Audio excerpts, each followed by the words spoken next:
Hi guys, मैं Kamlesh sir आप सभी का कैरियर एस्पायरिंग ऐप पर स्वागत करता हूं और साथ ही साथ प्रेजेंट इंडेफिनिट टेंस चल रहा है। उस प्रेजेंट इंडेफिनिट टेंस में आज हम कुछ एडवांस सेंटेंस की बात करने चल रहे हैं और वह एडवांस सेंटेंस किससे रिलेटेड हुआ है? कंडीशनल सेंटेंस से। ठीक है, आखिर हम कंडीशनल सेंटेंस पढ़ने चल रहे हैं तो सबसे पहले हमें ये तो पता होना चाहिए कि ये कंडीशनल सेंटेंस होता क्या है, कैसे पहचानते हैं, क्या इसके कॉन्सेप्ट्स हैं, कैसे इसका अनुवाद करेंगे। ढेर सारी प्रश्न हमारे दिमाग में आते हैं, तो आइए उन प्रश्नों का सॉल्यूशन हम आपको यहां पर देते हैं। ठीक है, सबसे पहली बात ये कि जो कंडीशनल सेंटेंस हमने लिखा है इसका अर्थ होता है शर्त सूचक वाक्य। क्या कहते हैं इसको? शर्त सूचक वाक्य कहते हैं। ठीक है, अगर यह शर्त सूचक वाक्य है तो नाम से ही पता चल रहा है कि यह किसकी बात करेगा? शर्त की बात करेगा। अर्थात वाक्य को पढ़ने से यदि हमें लगता है कि शर्त की बात हो रही है तो वह सेंटेंस क्या हो जाएगा? कंडीशनल होगा। आइए हम एक एक पॉइंट समझते हैं। सबसे पहला पॉइंट है कि वाक्य से शर्त का भाव प्रकट हो। वाक्य से शर्त का भाव प्रकट हो। दूसरी बात ये कि दोनों वाक्य देखने में फ्यूचर इंडेफिनिट टेंस में हो। दोनों वाक्य देखने में फ्यूचर इंडेफिनिट टेंस में हो। ठीक है, टेंस में हो। तीसरी बात ये कि वाक्य के प्रारंभ में क्या आए? यदि शब्द आए या फिर आपको क्या मिलेगा? अगर शब्द मिलेगा। साथ ही साथ आपको एक सेंटेंस यहां पर मिलेगा तो या तब मिलेगा और फिर आपका एक सेंटेंस यहां पर। ये हमारे सेंटेंस का स्ट्रक्चर होगा हिंदी में। ठीक है, क्या? वाक्य से शर्त का भाव प्रकट हो, पहली बात। दूसरी बात, दोनों वाक्य देखने में फ्यूचर इंडेफिनिट टेंस में हो। अर्थात ये कि दोनों वाक्यों के अंत में क्या आए? गा गेगी आए। दोनों वाक्यों के अंत में क्या आए? गा गेगी आए। ऐसा वाक्य होना चाहिए। तीसरा पॉइंट यह है कि वाक्य के प्रारंभ में आपको मिलेगा यदि, या फिर यदि नहीं आएगा तो अगर शब्द मिलेगा, और वाक्य के मध्य में क्या मिलेगा? तो और तब मिलेगा। यदि ऐसा स्ट्रक्चर मिलता है तो डियर याद रखिएगा वह सेंटेंस क्या होगा? कंडीशनल सेंटेंस होगा। वह कौन सा सेंटेंस होगा? कंडीशनल सेंटेंस होगा। इतनी बात क्लियर हो गई। अब हम पहचानना तो सीख गए। ठीक है, हम पहचानना सीख गए। अगर हम पहचानना सीख गए तो इनका अनुवाद कैसे करेंगे, क्या कॉन्सेप्ट्स हैं, आइए उनकी बात करते हैं। ठीक है, तो कॉन्सेप्ट क्या कहता है जरा ये समझिएगा। कॉन्सेप्ट कहता है कि जो शर्त सूचक वाक्य होगा उसका अनुवाद आप किस में करोगे? प्रेजेंट इंडेफिनिट टेंस में। उसका अनुवाद किस में करोगे? प्रेजेंट इंडेफिनिट टेंस में करोगे। ठीक है, दूसरी बात ये कि इसके बाद जो मुख्य वाक्य होगा जिसे प्रिंसिपल क्लॉज कहेंगे, मुख्य वाक्य जो होगा उसका अनुवाद हम किस में करेंगे? फ्यूचर इंडेफिनिट टेंस में हम करेंगे। उसका अनुवाद किस में करेंगे? फ्यूचर इंडेफिनिट टेंस में करेंगे। तीसरी बात ये कि जो आपको यदि या फिर अगर शब्द मिलेगा इसकी अंग्रेजी आपको क्या लगाना है? इफ लगाना है। ठीक है, और जो तब या तो मिलेगा इसके स्थान पर आपको क्या लगाना पड़ेगा? ये कामा लगाना पड़ेगा। हम क्या लिखेंगे? कामा का प्रयोग करेंगे। ठीक है, तो ये आपके मेन पॉइंट्स हैं, आप इन्हें नोट कर लीजिए और हम आपको लेकर के चलते हैं सेंटेंस पर और स्ट्रक्चर देखते हैं। ठीक है, आप इन्हें नोट कर लें। आइए यहां पर हमने कहा बीएस देखते हैं। तो जो बीएस होता है, बीएस का मतलब होता है बेसिक स्ट्रक्चर। बेसिक स्ट्रक्चर में सबसे पहले हमें क्या लिखना पड़ेगा? इफ लगाना पड़ेगा। और साथ ही साथ जो शर्त सूचक वाक्य होगा, जो शर्त प्रकट करने वाला वाक्य होगा, उसका हम अनुवाद करेंगे किसमें? प्रेजेंट इंडेफिनिट टेंस में। प्रेजेंट इंडेफिनिट टेंस में करेंगे और फिर क्या करेंगे? कामा प्लस आपका क्या हो जाएगा? Future indefinite tense. Future indefinite tense में बनाते हैं। ठीक है, एक स्ट्रक्चर तो आपका ये हो गया। दूसरा स्ट्रक्चर क्या कहता है? दूसरा स्ट्रक्चर कहता है कि आप सबसे पहले किसको ले लो? फ्यूचर इंडेफिनिट टेंस को ले लो। फ्यूचर इंडेफिनिट टेंस को ले लो। ठीक है, फिर आप यहां पे इफ लगा लो और फिर आप यहां पे लगा लो प्रेजेंट इंडेफिनिट टेंस। हमने क्या किया, future indefinite tens plus if लगाना है, फिर आपको क्या लगाना है, प्रेजेंट इंडेफिनिट टेंस लगाना है। ठीक है, तो चलिए अब हमें क्या करना है कि अब एग्जाम्पल देखना है और एग्जाम्पल के माध्यम से हमें समझना है कि कंडीशनल सेंटेंस का अनुवाद कैसे होगा। तो आइए देखते हैं। हमने यहां पर लिखा यदि आप मेरी सहायता करोगे तो मैं यह कार्य पूरा कर लूंगा, मैं यह कार्य पूरा कर लूंगा। ठीक है, हमने ये सेंटेंस लिखा। अब इस सेंटेंस को हमें पढ़ना है। अब पढ़ करके हमें यह पता करना है कि क्या ये वास्तव में कंडीशनल सेंटेंस है या नहीं। तो चलिए, सबसे पहला काम कि दोनों वाक्य क्या होंगे, फ्यूचर इंडेफिनिट में दिखाई पड़ने चाहिए, अर्थात दोनों वाक्यों के अंत में हमें क्या मिलना चाहिए, गा गेगी मिलना चाहिए। आइए देखते हैं, आप मेरी सहायता करोगे। हमने इस वाक्य को जब पढ़ा तो हमने क्या पाया भैया, गे पाया। इस गे से पता चला कि यह आपका क्या है, फ्यूचर इंडेफिनिट टेंस है। ठीक है, चलो आगे चलते हैं। मैं यह कार्य पूरा कर लूंगा, हमने यहां पे क्या पाया, गा पाया। इससे भी हमें पता चला कि यह फ्यूचर इंडेफिनिट टेंस है। तो क्या गागेगी यहां पर है, गागेगी यहां पर है, ये दोनों किस में दिखाई पड़ रहे हैं, फ्यूचर इंडेफिनिट टेंस में दिखाई पड़ रहे हैं। हमारी एक बात तो कंफर्म हो गई। दूसरी बात पता करने चलते हैं। क्या पता करना है कि क्या वाक्य से शर्त रखने का भाव प्रकट हो रहा है या नहीं। तो कह रहा है यदि आप मेरी सहायता करोगे। ठीक है, तो ये देखिए, सबसे पहले क्या दिया है, यदि दिया है, और बीच में क्या दिया है, तो दिया है। ठीक है, यह भी हमें कंफर्म हो गया। और यदि शब्द आने की वजह से ये जो वाक्य है ये क्या रख रहा है, शर्त रख रहा है। क्या शर्त रख रहा है कि यदि आप मेरी सहायता करोगे तो मैं यह कार्य पूरा कर लूंगा। ठीक है, तो भैया हमें वाक्य हमने पढ़ा, हमने पाया कि दोनों वाक्यों के अंत में गागेगी है। वाक्य के पहले यदि और बीच में क्या दिया है, तो दिया है। इसका मतलब यह सेंटेंस हमारा कंडीशनल सेंटेंस होगा। अब हमें क्या करना पड़ेगा, इसका अनुवाद करना है। तो अनुवाद कैसे करेंगे, आइए उसको देखते हैं। चलिए, सबसे पहला हमारा स्ट्रक्चर क्या है उसको देखते हैं। पहला स्ट्रक्चर कहता है कि भैया सबसे पहले जो इफ है ना उसको लिख लो। किसकी अंग्रेजी, यदि की अंग्रेजी। तो चलो हमने यदि की अंग्रेजी क्या किया, यहां पर इफ लिखा, इफ लिख लिया। फिर ये कहता है कि प्रेजेंट इंडेफिनिट टेंस में अनुवाद कर दो। तो भैया यहाँ पे गागेगी दिया है, भले ही गागेगी दिया है, आपको लगता है कि ये फ्यूचर इंडेफिनिट है, लेकिन इसका अनुवाद हम फ्यूचर इंडेफिनिट में नहीं करेंगे। क्यों, क्योंकि यह वाक्य शर्त रखने का भाव प्रकट हो रहा है, और जिस वाक्य से शर्त का भाव प्रकट हो उसका अनुवाद हम किस में करते हैं, प्रेजेंट इंडेफिनिट में। तो आप दिया है, आप मेरी सहायता करोगे, तो आपकी अंग्रेजी क्या करोगे, यू। सहायता करना का अंग्रेजी क्या करोगे, हेल्प। ये सब्जेक्ट आपका प्लूरल है, इसलिए हम यहाँ पे यस या यस नहीं लगाएंगे, क्योंकि जानते हैं प्रेजेंट इंडेफिनिट में यस या यस लगाते हैं, तो ये प्लूरल है, नहीं लगाते हैं। चलिए इसके आगे बढ़िए। मेरी दिया है तो मेरी की अंग्रेजी क्या करोगे आप, मी। इफ यू हेल्प मी, इतनी बात हो गई। चलो आगे चलते हैं। तो दिया है तो के साथ पे क्या लगाते हैं, कामा। आप देखिए कामा लगा हुआ है, ये कामा लगा हुआ है। ठीक, फिर आगे क्या दिया है, future indefinite tense, future indefinite tense. आइए, मैं दिया है, मैं का अंग्रेजी क्या करोगे, आई। और आपने पढ़ा होगा तो आपको याद होगा कि जब अंत में गागेगी हो तो फ्यूचर इंडेफिनिट टेंस होता है, और वहां पर साइक्रिया हम विल और सेल लगाता है, विल और सेल लगाता है। तो सेल कब लगाते हैं, जब हमारा सब्जेक्ट क्या हो, मैं हो, हम हो। मैं और हम हो तो हम सेल लगाएंगे। अगर मैं और हम नहीं है, बाकी कोई भी सब्जेक्ट हो, आप उसके साथ क्या लगाओगे, विल लगाओगे। तो जरा बताइए, यहां पर क्या दिया है, मैं दिया है, तो मैं के साथ आप क्या लगाओगे, विल लगाओगे या सेल लगाओगे। तो आप कहोगे सर आपने ही कहा कि मैं और हम के साथ हम सेल लगाते हैं, तो सेल लगा देना चाहिए। चलिए हमने लगा दिया। यहां पर हमने क्या कर दिया, सेल, आई सेल। पूरा करना का अंग्रेजी क्या करोगे भैया, कंप्लीट करोगे। यह कार्य की मीनिंग क्या करोगे, दिस वर्क करोगे। ये आपका सेंटेंस बन जाएगा। समझ में आ गया। चलो फिर से समझ लो, यदि की मीनिंग क्या करोगे, इफ। आप मेरी सहायता करोगे, इस तो और यदि, तो और यदि दोनों के बीच में जो वाक्य रहेगा उसका अनुवाद किस में करोगे, प्रेजेंट इंडेफिनिट में। तो आपकी मीनिंग यू, सहायता करना का हमने हेल्प किया, सब्जेक्ट बहुवचन है इसलिए यस या यस नहीं लगाया। मेरी का अंग्रेजी मी। फिर हम आगे बढ़े, तो के स्थान पे कामा, इसका अनुवाद बनाएंगे फ्यूचर इंडेफिनिट में। तो मैं का अंग्रेजी क्या किया, आई। आई के साथ क्या लगाते हैं, सेल। ये कर लिया। पूरा करना का अंग्रेजी कंप्लीट, यह कार्य का दिस वर्क। तो इस तरह से हमारा ये सेंटेंस बन जाता है। ठीक है, अब हम बात करेंगे BS सेकंड की।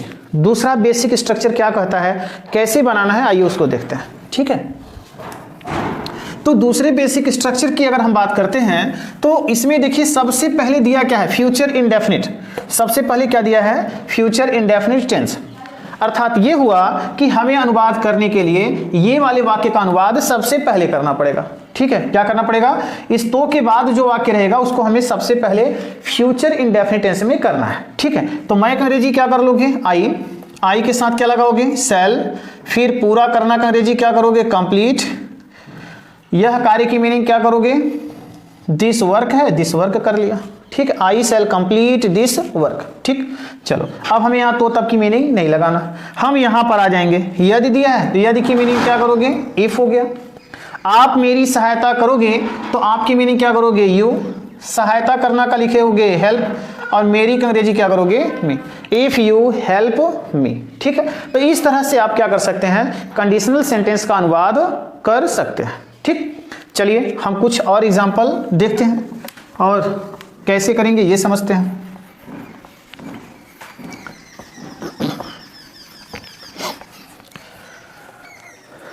देखिए हमने लिखा, अगर वर्षा होगी तो मैं विद्यालय नहीं जाऊंगा।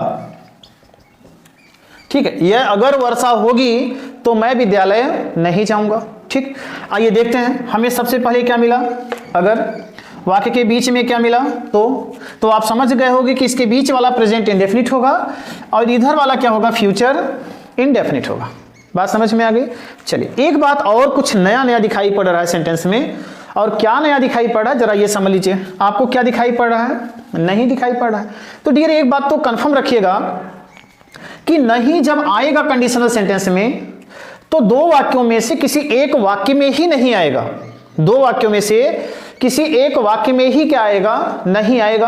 अर्थात ये हुआ कि अगर इधर वाले वाक्य में नहीं दिया है तो इधर वाले वाक्य में नहीं शब्द नहीं आना चाहिए, और अगर इधर वाले में दिया है तो इधर वाले में नहीं शब्द नहीं आने चाहिए। अगर आप कहोगे कि सर अगर दोनों में नहीं आ जाए तब क्या होगा, तो डियर जब यहां भी नहीं हो जाएगा, यहां भी नहीं हो जाएगा, तब आप यहां पे इफ का प्रयोग नहीं करोगे। तब आपको इसकी अंग्रेजी क्या लगाना पड़ेगा, अनलेस लगाना पड़ेगा। क्या लगाना पड़ेगा, अनलेस। कब लगाना पड़ेगा, जब यहां पर भी नहीं होगा, यहां पर भी नहीं होगा, तब हमें इफ नहीं लगाना है, हमें क्या लगाना है, अनलेस लगाना है। इसलिए सावधान रहिएगा, आपको जब नहीं दिखाई पड़े तो जरूर देखिए कि दोनों वाक्यों में नहीं है, दोनों वाक्यों में नहीं है, या फिर केवल किसी एक वाक्य में नहीं है। अगर दोनों वाक्यों में नहीं होगा तब आप क्या लगाइएगा, अनलेस लगाइएगा। बाकी सारे नियम वैसे ही होंगे। अगर एक वाक्य में नहीं होगा तब अनलेस लगाने की जरूरत नहीं है, आपको क्या लगाना पड़ेगा, इफ लगाना पड़ेगा। तो आइए, हमने जब इसको पढ़ा तो हमें केवल एक जगह नहीं मिला, इसका मतलब यह कंफर्म है कि हमें क्या लगाना है, इफ लगाना है। ठीक है, चलिए बनाते हैं। हमने पहले क्या किया, इफ वर्षा होगी। यहां पर देखिए वर्षा होना पूरी की पूरी क्रिया है, इसमें कोई सब्जेक्ट नहीं है, तो हम क्या सब्जेक्ट ले आए जिससे कि अनुवाद हो जाए। तो डियर याद रखें, जब कोई कार्य यहां पर प्रकृति के द्वारा हो, प्रकृति के द्वारा कोई कार्य हो और सब्जेक्ट ना हो तो हम क्या सब्जेक्ट लिखते हैं, इट लगाते हैं। जैसे वर्षा होना इट लगाएंगे, सुबह होना इट लगाएंगे, शाम होना इट लगाएंगे, दोपहर होना इट लगाएंगे, अंधेरा होना इट लगाएंगे, कोहरा पड़ना इट लगाएंगे, हवा बहना। बात समझ रहे हैं, इन सभी के साथ हमें क्या लगाना पड़ता है, इट लगाना पड़ता है। कब, जब सब्जेक्ट नहीं रहता है। ठीक है, तो चलिए हमने इफ लगाया, इट लगा लिया। वर्षा होना का अंग्रेजी हमने क्या किया, रेन, और क्या लगा दिया, यस लगा दिया। तो हमने लिखा इफ इट रेन्स, क्या लिखा, इफ इट रेन्स। चलिए तो के साथ बेकामा, मैं का अंग्रेजी क्या करेंगे, आई। गा आगे दिया है तो मैंने कहा आई और वी के साथ सेल लगाते हैं, सेल कर दिया। नहीं दिया है, नॉट किया। जाना का अंग्रेजी गो टू, और फिर हमने क्या कर दिया, स्कूल कर दिया। I shall not go to school. ठीक है, if it rains I shall not go to school. अगर आप दूसरी स्ट्रक्चर से बनाओगे तो I shall not go to school पहले कर लो और इसको उठा करके बाद में कर दो, आपका यह अनुवाद बन जाएगा। ठीक, बात समझ में आ गई। चलिए आइए, अब हमने अनलेस की बात उठा ही दिया है तो चलिए अनलेस का भी एक एग्जांपल समझ ही लेते हैं, कैसे अनलेस लगेगा उसको देख लेते हैं। ठीक है, आइए, हमने लिखा यदि वर्षा नहीं होगी तो मैं विद्यालय नहीं जाऊंगा। यदि वर्षा नहीं होगी तो मैं विद्यालय नहीं जाऊंगा। मैंने जानबूझ करके इसी वाक्य को लिखा है, और भी सेंटेंस अलग तरीके से बन जाएंगे, उससे कोई दिक्कत नहीं है, ठीक है। तो मैंने आपको ये समझाया इसलिए मैंने इसी टाइप का वाक्य बना दिया है। तो देखिए यहाँ पे नहीं दिया है, यहाँ पर भी नहीं दिया है, तो आप मुझे बताइए क्या आपको इफ लगाना है क्या? आप कहोगे नहीं लगाना है। क्यों? मैंने अभी यही तो कहा था कि यदि दोनों वाक्य निगेटिव होंगे तो वहां पे इफ नहीं बल्कि क्या लगाना है? अनलेस। तो अब क्या करना पड़ेगा भैया? हमें इसकी अंग्रेजी अनलेस लगाना है। लेकिन अनलेस कहता है कि मेरी एक शर्त है, जब आप मुझे लिखोगे तो ध्यान रहे कि मेरे साथ ये वाला नहीं मेरे साथ जुड़ जाएगा, ये वाला नहीं मेरे साथ जुड़ जाएगा, मैं इस नहीं को अपने साथ शामिल कर लूंगा। तो जब ये नहीं इसके साथ जुड़ जाएगा तो डियर बताइए बचेगा क्या? वर्षा होगी, यही शब्द बचेगा। अरे भाई मैं इसको हटा दिया, ये इसके साथ जुड़ गया, तब बचा क्या? वर्षा होगी। अफर्मेटिव बचा कि नहीं? पॉजिटिव सेंटेंस से बचा। इसका मतलब मैं ये कहना चाहता हूं कि इसका अनुवाद आप क्या करोगे? पॉजिटिव सेंटेंस में करोगे, ठीक है। क्योंकि ये जो नहीं शब्द है ये किसके साथ जुड़ रहा है? इसके साथ। तो इसको और इसको मिलाकर के हमने क्या लिख दिया? अनलेस। इतनी बात हो गई। चलो, वर्षा होना का अंग्रेजी इट, फिर क्या किया? रेंस, फिर कामा आई, जैसे बनाते हैं वैसे बना लीजिए। गो टू स्कूल कर देंगे, बन जाएगा। आप चाहो तो इसको पहले ले लो, I shall not go to school, I shall not go to school.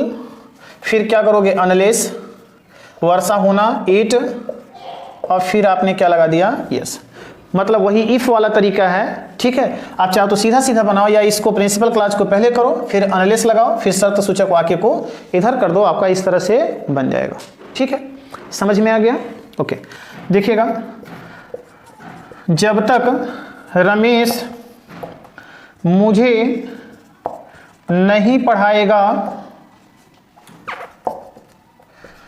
तब तक मैं यहां से नहीं जाऊंगा। जब तक रमेश मुझे नहीं पढ़ाएगा तब तक मैं यहां से नहीं जाऊंगा। आइए यहां पर देखिए क्या दिया है? नहीं दिया है। आप कहोगे यहां पर भी नहीं दिया है, दोनों जगह नहीं दिया है। यहां पर क्या दिया है? जब तक। यहां पर क्या दिया है? तब तक। जब तक रमेश मुझे नहीं पढ़ाएगा तब तक मैं यहां से नहीं जाऊंगा। अब जरा देखिए, जब तक और यहां पर तब तक के साथ पर क्या लगाओगे भैया? कामा। ये वाला नहीं इसके साथ जुड़ जाएगा। आप कहोगे हाँ जुड़ जाएगा। तो जब तक और नहीं का अंग्रेजी हम क्या कर लें भैया? अनलेस कर लें। अनलेस। इसका अनुवाद क्या बनेगा? रमेश मुझे पढ़ाएगा, इतना ही बचा है। तो इसका प्रेजेंट इंडेफिनिट करोगे तो क्या हो जाएगा? रमेश। पढ़ाना का अंग्रेजी टीच, ईएस लगाइए क्योंकि एक वचन है। मुझे का अंग्रेजी क्या करोगे भैया? मी। अनलेस रमेश टीचेज मी, तब तक के साथ में कामा, मैं यहां से नहीं जाऊंगा। आई के साथ क्या लगाएंगे? Shall not. जाना का अंग्रेजी गो फ्रॉम हियर, ठीक है। Unless Ramesh teaches me comma I shall not go from here. इतनी बात समझ में आ गई? या फिर आप चाहो तो क्या करो, इस वाक्य को पहले ले लो, I shall not go from here. अब आप इसको बाद में कर लो, अनलेस रमेश, फिर क्या करोगे भैया? टीचेज मी दिया, मी कर दीजिए, ठीक है। तो ये आपका सेंटेंस इस तरह से बन जाता है। आई थिंक आपको कंडीशनल सेंटेंस अच्छे से समझ में आ गया होगा, आपको इफ का भी प्रयोग क्लियर हो गया होगा और अनलेस का प्रयोग भी क्लियर हो गया होगा। आप इसे नोट कर लें और चलिए हम कुछ और कॉन्सेप्ट देखते हैं, ठीक है। आइए अब हम बात करते हैं किसकी? कीप और ऑन। कीप ऑन का और गो ऑन का प्रयोग, ठीक है। कीप ऑन और गो ऑन का प्रयोग, इसका कॉन्सेप्ट क्या कहता है? कैसा वाक्य होगा कि हम कीप ऑन गो ऑन लगाएंगे, ठीक है। आइए जरा इनको देखते हैं। तो डियर याद रखें, ये दोनों एक ही कॉन्सेप्ट पर काम करते हैं और ये दोनों कॉन्सेप्ट क्या है, ठीक है, कि कार्य के होने की निरंतरता का भाव प्रकट हो। कार्य के होने की निरंतरता का भाव प्रकट हो तो ध्यान रखें ऐसे वाक्य में हम क्या लगाते हैं? कीप ऑन या गो ऑन का प्रयोग करते हैं, ठीक है। आइए पहचानेंगे कैसे? वाक्य से तो पता चलेगा कि कंटिन्यूटी की बात हो रही है, बट वाक्य को पहचानेंगे कैसे? हम कैसे जान पाएंगे कि इस वाक्य में हमें कीप ऑन या गो ऑन का प्रयोग करना है? ठीक है, तो ध्यान रखें एमवी का अंतिम अक्षर क्या होगा? ता ते ती। क्या होगा? ता ते ती होगा। फिर साथ ही साथ याद रखिएगा आपको मिलेगा क्या? रहना, फिर है, हूं और क्या मिलेगा? हो। यदि एमवी का अंतिम अक्षर क्या मिले? ता ते ती मिले और साथ ही साथ आपको क्या मिले? रहना प्लस है, हूं, हो मिले, तो याद रखिएगा ऐसे वाक्य में हमें कीप ऑन या गो ऑन का प्रयोग करना है। हम किस टेंस की बात कर रहे हैं? प्रेजेंट इंडेफिनिट टेंस की बात कर रहे हैं। ठीक है, आइए जरा देखते हैं। ये तो पहचान की बात हो गई, आइडेंटिफिकेशन की बात हो गई कि भैया हम कैसे सेंटेंस को पहचानेंगे, कैसे जानेंगे कि यहां पर कीप ऑन या गो ऑन का प्रयोग किया जाएगा। ठीक है, चलिए जरा हम इनका स्ट्रक्चर समझते हैं और स्ट्रक्चर कैसे बनेगा ये देखते हैं। तो भैया याद रखिएगा इनका जो बीएस होगा, जो बेसिक स्ट्रक्चर होगा वो होगा कि सबसे पहले आपको सब्जेक्ट लगाना है, फिर आपको क्या लगाना है? कीप, या फिर आपको क्या लगाना है? गो प्लस यस या ईएस लगाना है, प्लस ऑन लगाना है, प्लस आपको एमवी फर्स्ट फॉर्म आईएनजी लगाना है, प्लस आपको यहाँ पे ऑब्जेक्ट लगाना है, ऑब्जेक्ट लगाना है, प्लस आपको अदर वर्ड्स लगाना है। ठीक है, ये हमारा स्ट्रक्चर है और इसी स्ट्रक्चर पर हम ऐसे सेंटेंस का अनुवाद करेंगे। आइए सेंटेंस देखते हैं, जरा देखिएगा एक छोटा सा सेंटेंस देखिएगा। वह खेलता रहता है, वह खेलता रहता है। ठीक है, चलिए सबसे पहले इस वाक्य का अनुवाद करने से पहले आप ये चेक कर लीजिए कि क्या यह जो वाक्य है इस वाक्य में हम कीप ऑन या गो ऑन का प्रयोग करेंगे या नहीं करेंगे। ठीक है, तो जरा पढ़ करके देखिए कि कार्य के होने की निरंतरता का भाव प्रकट होता है या नहीं। क्या कह रहा है? वह खेलता रहता है, मतलब कार्य क्या हो रहा है? निरंतर। कार्य के होने की निरंतरता की बात हो रही है, कंटिन्यूटी की बात हो रही है। अगर ऐसा है तो भाई ठीक है, हम कीप ऑन गो ऑन लगाते हैं। लेकिन एक शर्त और है, जरा वाक्य को ये वाला कॉन्सेप्ट पे देखिए क्या सही है कि नहीं। एमवी का अंतिम अक्षर क्या होना चाहिए? ता ते ती होना चाहिए, पहली बात। दूसरी बात आपको क्या मिलना चाहिए? रहना। रहना मतलब रहता है, रहती है, रहते हैं, रहता हूं, ऐसा कुछ मिलना चाहिए। तो चलिए जरा हमने यहाँ पे क्या पाया? रहता, और क्या पाया? है। अब इसके पहले आकर देखो एमवी का अंतिम अक्षर ता ते ती है या नहीं। तो इसके पहले जब आओगे तो हमें क्या मिल रहा है? ता मिल रहा है। इसका मतलब ये कंफर्म हो गया भाई कि हमें इस वाक्य में कीप ऑन या गो ऑन का प्रयोग करना है। हमें इस वाक्य में कीप ऑन गो ऑन का प्रयोग करना है। कैसे करना है आइए अनुवाद देखते हैं। तो सबसे पहले हमें क्या लिखना पड़ेगा? देखिएगा बीएस क्या कहता है? ये कहता है कि भैया वाक्य को पढ़ो और जो सब्जेक्ट हो उसको लिख लो। तो हमने वह खेलता रहता है, हम इसमें सब्जेक्ट क्या पाए? वह। तो वह की मीनिंग क्या करेंगे? ही। फिर कीप और गो में से किसी एक को लाना है, तो क्या ले आ दें? चलिए हमने यहाँ पर लिखा कीप, ही कीप, और ये सिंगुलर है इसलिए क्या लगा दिया? यस लगा दिया। तो हो गया ही कीप्स, और फिर क्या जोड़ दोगे? ऑन। He keeps on. फिर एमवी फर्स्ट आईएनजी, तो जिसका अंतिम अक्षर ता ते ती होगा उसको लिख करके क्या जोड़ोगे? आईएनजी। तो खेलना का अंग्रेजी क्या करोगे? हम प्ले करेंगे और इसमें क्या जोड़ेंगे? आईएनजी। तो हो जाएगा ही कीप्स ऑन प्लेइंग। क्या किया हमने? पहले सब्जेक्ट लिखा, फिर कीप को लिखा, ये सब्जेक्ट हमारा एक वचन था इसलिए हमने क्या लगा दिया? यस लगा दिया। फिर ऑन किया और फिर खेलना करे जी आईएनजी लिख करके आईएनजी कर दिया। ठीक है, आइए हम गो से बना करके देखते हैं क्या करेंगे। ही, और फिर हमने गो किया, ओ दिया है इसलिए क्या लगा दिया? गोज ऑन हो गया। और खेलना करे जी क्या किया? प्ले, और फिर क्या जोड़ दिया? आईएनजी। तो ये बन गया ही गोज ऑन प्लेइंग। क्या बन गया? He goes on playing. ठीक है भैया, तो इस तरह से आप क्या कर सकते हैं? कीप ऑन और गो ऑन का प्रयोग कर सकते हैं। आप इन्हें नोट कर लीजिए। चलिए हम कुछ और एग्जाम्पल देखते हैं। ठीक है,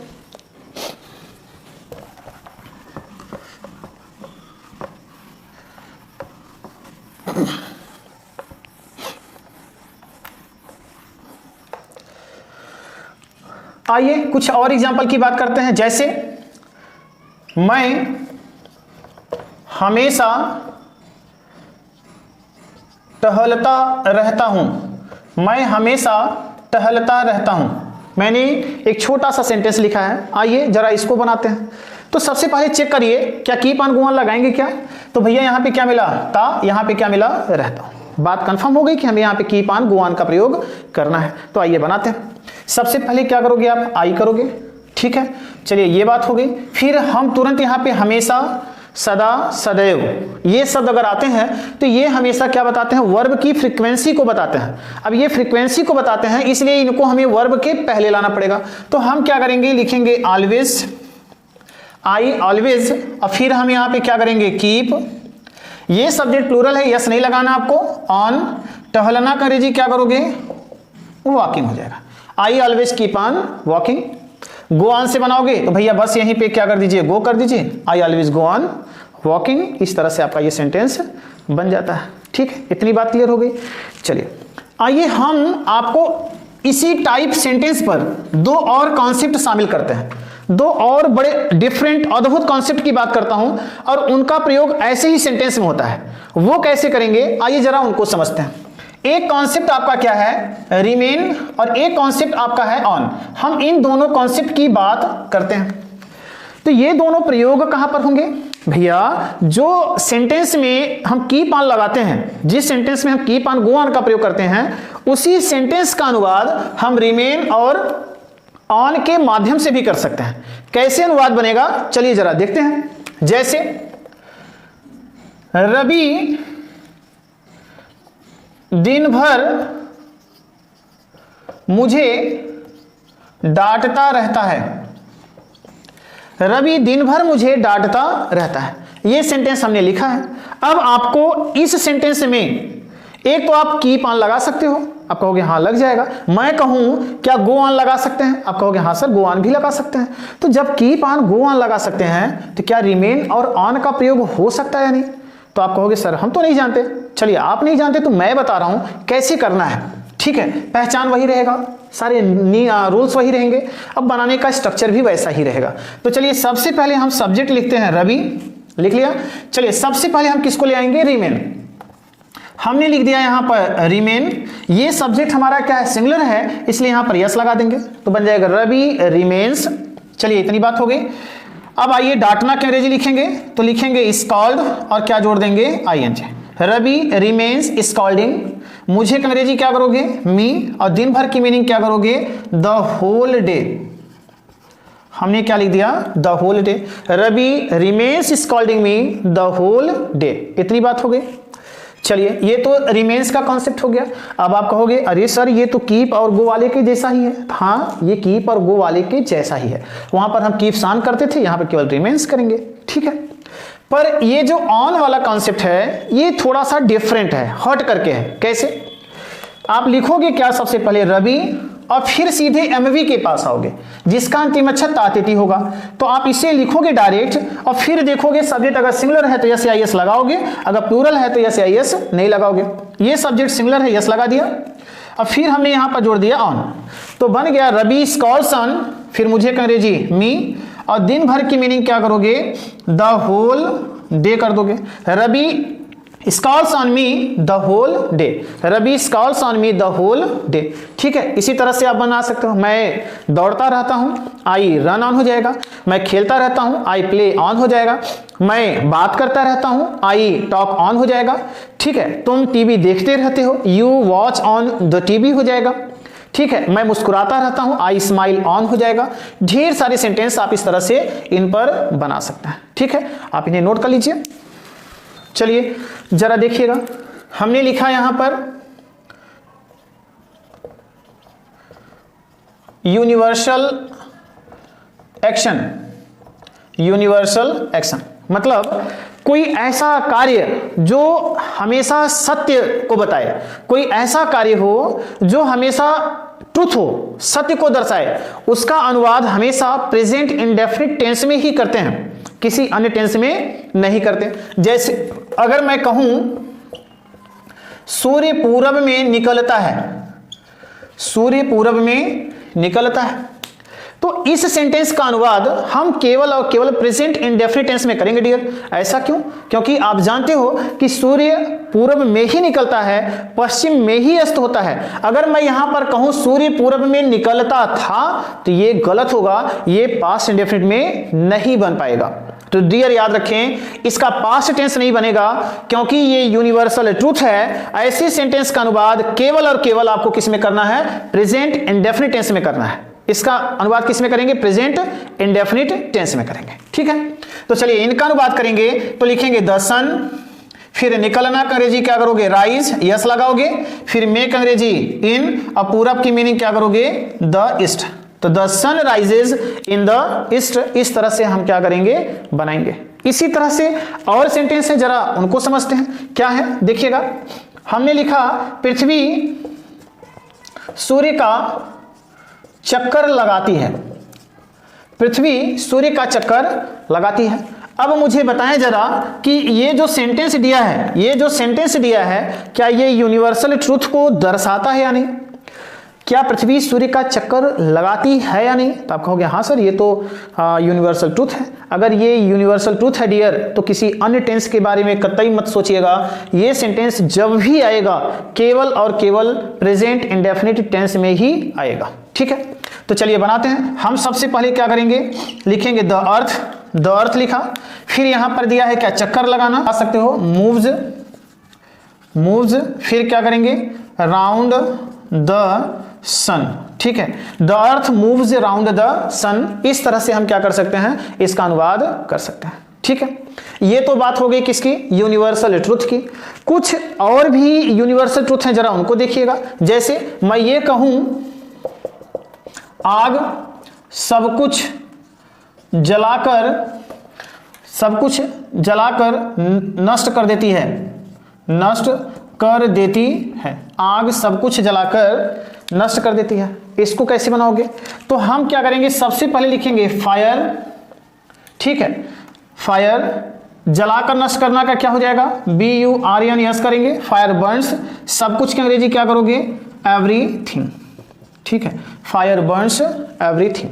ठीक है, फायर बर्न्स एवरीथिंग। इस तरह से आपका ये सेंटेंस बन जाता है। तो ध्यान रखें, जब भी यूनिवर्सल ट्रुथ की बात हो, जब भी यूनिवर्सल ट्रुथ की बात हो डियर, ऐसे वाक्य का अनुवाद केवल और केवल प्रेजेंट इंडेफिनिट टेंस में ही किया जाता है। ठीक है, इतनी बात समझ में आ गई।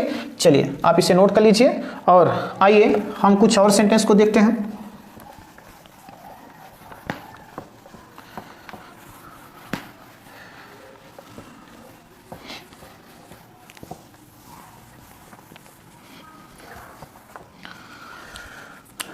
चलिए जरा हम यहां पर देखते हैं बिगिन और स्टार्ट।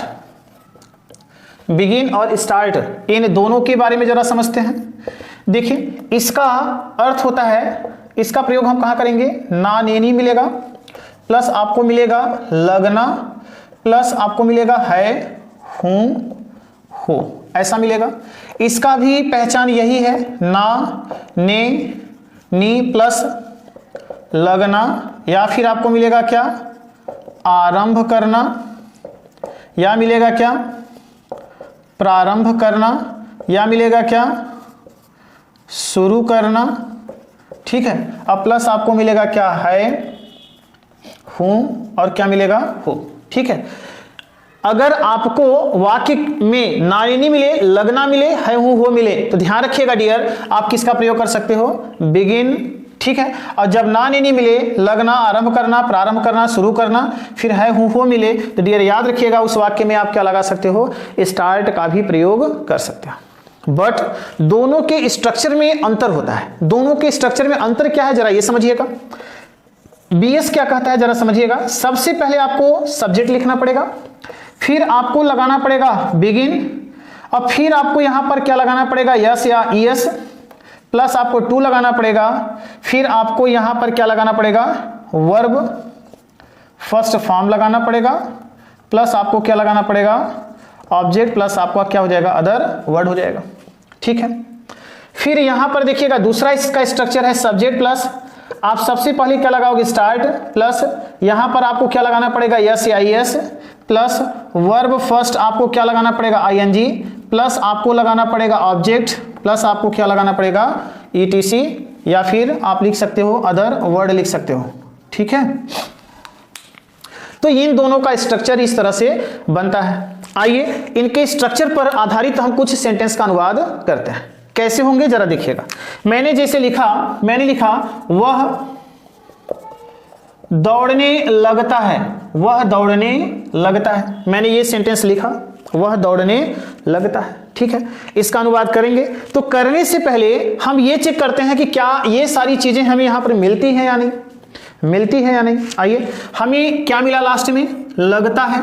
अब देखिए लगना है, लगना है का यहाँ पे हमने क्या लिखा है, लगता है, क्योंकि प्रेजेंट इंडेफिनिट में इसका प्रयोग कर रहे हैं तो हमें क्या मिला, लगता है। एक बात तो क्लियर हो गई। आइए इसके पहले देखिए नानीनी वाली क्रिया आई है या नहीं, इसके पहले आएंगे तो क्या मिली, नानीनी वाली क्रिया मिली। अगर नानीनी वाली क्रिया मिलती है डियर तो इसका मतलब यह कंफर्म होता है कि इस सेंटेंस में हम या तो बिगिन का प्रयोग करें या फिर किसका प्रयोग करें, स्टार्ट का प्रयोग करें। हम दोनों स्ट्रक्चर से इसका अनुवाद कर सकते हैं।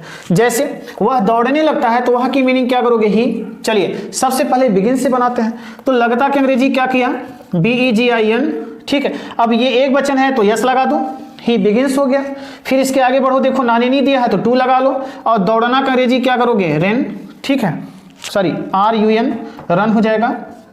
ठीक है, he begins to run, he begins to run, इस तरह से बन जाएगा। अब आप चाहते हो कि हम स्टार्ट से बनाए तो कैसे बनेगा, तो पहले वह की मीनिंग क्या करोगे, ही। लगता का अंग्रेजी क्या करोगे, स्टार्ट। अब एक वचन यस लगाओ, ही स्टार्ट्स। फिर देखिए यहां पर जब बिगिन आपने लगाया था तो नानिनी को लिखने से पहले टू लगाया था, नानिनी वाली वर्ब को लिखने से पहले क्या लगाया था, टू लगाया था। लेकिन जब यहां पर आपने लगना का अंग्रेजी स्टार्ट लगा दिया तो इस नानिनी वाली वर्ब को लिख करके आपको ING लगाना पड़ेगा। तो दौड़ना का अंग्रेजी क्या करोगे, RUNNING। ठीक है, तो ये बन जाएगा ही बिगिंस टू रन, यहां बनेगा ही स्टार्ट्स रनिंग। ठीक है, एक ही वाक्य को हम बिगिन से भी बना सकते हैं और स्टार्ट से भी बना सकते हैं। ठीक है, आप इसे नोट कर लीजिए। आइए कुछ और एग्जांपल से हम देखते हैं।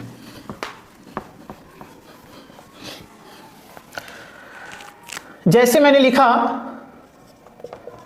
अंधेरा होने लगता है, अंधेरा होने लगता है। ठीक है, इसका अनुवाद करते हैं। तो जरा देखिए अंधेरा होना, ये आपका क्या है, इन्फिनिटिव वर्ब है, नानीनी दिया है, जीरेंड भी हो सकती है, और ये आपका क्या है, MV है।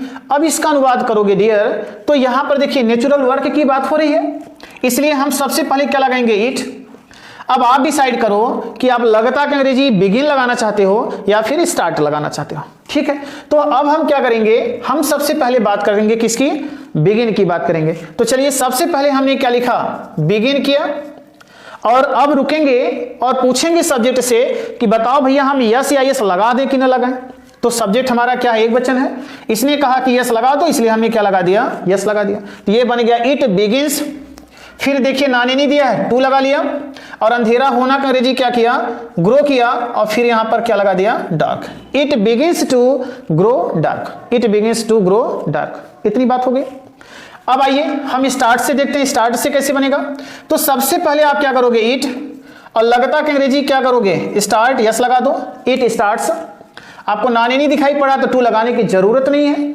अंधेरा होना का अंग्रेजी क्या करो, ग्रो करो और ING लगा दो, तो ये हो जाएगा ग्रोइंग, और फिर हम क्या कर देंगे, dark. It starts growing dark. इस तरह से ये हमारा सेंटेंस बन जाता है, इस तरह से हमारा सेंटेंस बन जाता है। ठीक है, एक सेंटेंस और देखिए, और उसके बाद में ये आपका प्रेजेंट इंडेफिनिट टेंस आपका पॉजिटिव कंप्लीट होता है। देखिएगा जैसे रवि बच्चों को पीटने लगता है, रवि बच्चों को पीटने लगता है। आइए बनाते हैं, कैसे बनेगा जरा देखते हैं। सबसे पहले आप क्या करोगे, रवि। अब यहां पे जैसे मान लीजिए लगता है, मैं यहां पर लिख सकता हूं रवि बच्चों को पीटना प्रारंभ कर देता है। कैसे, पीटना प्रारंभ कर देता है। तो चाहे यहां पे पीटने लगता है दिया रहे और चाहे पीटना प्रारंभ कर देता है, हम बनाएंगे उसी तरह से। ठीक है, तो पहले हमने क्या किया, रवि किया। चलिए अब आप मुझे बताइए कि लगता का अंग्रेजी आप क्या लगाना चाहते हो, बिगिन लगाना चाहते हो। अगर बिगिन लगाना चाहते हो तो आपको टू लगाना पड़ेगा, और स्टार्ट लगाना चाहते हो तो आपको ING लगाना पड़ेगा। ठीक है, तो चलिए लगता का अंग्रेजी हमने यहां पर क्या किया, बिगिन, और यस लगा दिया क्योंकि रवि सिंगुलर है, तो रवि बिगिंस। इसके आगे और नानीनी दिया है, टू लगाओ। पीटना का अंग्रेजी क्या करोगे भैया, beat. Ravi begins to beat, को की अंग्रेजी लिखते नहीं है, क्योंकि हिंदी व्याकरण कहता है कि को कर्म कारक होता है, और को की अंग्रेजी हम नहीं लिखते, क्योंकि इसका काम है क्या, बताना कि यह आपका क्या है, ऑब्जेक्ट है। तो ये को बता रहा है कि यह आपका क्या है, ऑब्जेक्ट है। तो रवि बिगिंस टू बीट, अब बच्चों का अंग्रेजी क्या करेंगे, द चिल्ड्रेन, इस तरह से बन जाएगा। ठीक है, बाकी दूसरे तरीके से देख लीजिए। आप सबसे पहले क्या लिख लो, रवि। अब आप चाहते हो स्टार्ट, तो चलो स्टार्ट कर दो, स्टार्ट्स करो। पीटना का अंग्रेजी क्या करोगे भैया, बीटिंग करोगे। बच्चों का अंग्रेजी क्या करोगे, लिखोगे द चिल्ड्रेन। तो डियर, इस तरह से आपका ये सेंटेंस बन जाता। ठीक है, तो डियर, आपको अगर यह वीडियो अच्छा लगा हो तो आप चैनल को सब्सक्राइब करिएगा, शेयर करिएगा, और साथ ही साथ इस चैनल के बारे में आपके क्या ख्याल हैं, आपको कैसा लगा मेरा पढ़ाना, आप कमेंट जरूर करिएगा। ठीक है, और तब तक हम आपसे मिलते हैं नेक्स्ट वीडियो में। Thanks for watching.